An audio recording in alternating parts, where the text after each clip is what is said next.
It's the story very much of a family, and it's a family at a particular point of change, a point at which the parents, Joe and Anne, are getting older. They run a farm in North Yorkshire, and that farm is making a loss and is becoming too much for them. And they have two grown-up sons called Max and Bartholomew. Max farms with them, lives very close by, but is rather dominated by Joe. Joe still makes all the decisions about what happens on the farm. And Bartholomew has moved away to the south. So there are these two storylines, really, the farm in the north and Bartholomew in the south.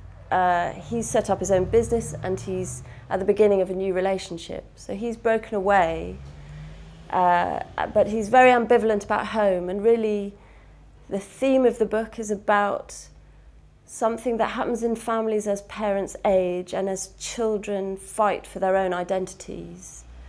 And it's about how giving up your home and separating from your parents really is what allows you to make your own home away from them and to form your own relationship. So it's about that sort of transition.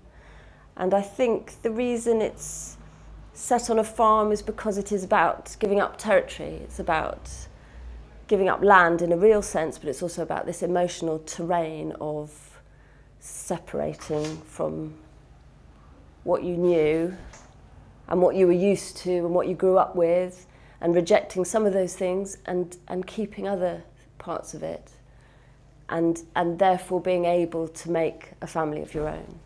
I think what makes me love a novel is when it instantly goes into my bloodstream and I don't have to labour to pick it up again. I just want to. And I think that's a combination of caring, investing in what's happening, caring about who it's happening to. I think it's also about accessibility of style. I don't want to unravel someone's clues too much. I want to feel it. I think it's about a sort of warmth of worldview, not necessarily of character.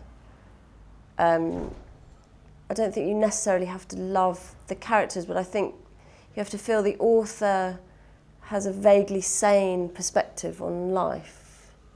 Otherwise, why would you want to view it from their perspective, really? I think you can spend a lot of years, I did, waiting for inspiration to strike, and it's just nonsense. It doesn't. You have to sit down and make it up. And then you do a bad draft, and you have a bad idea, and you write that down, and then you rewrite it, and then you rewrite it, and you rewrite it, and you rewrite it about 100 times.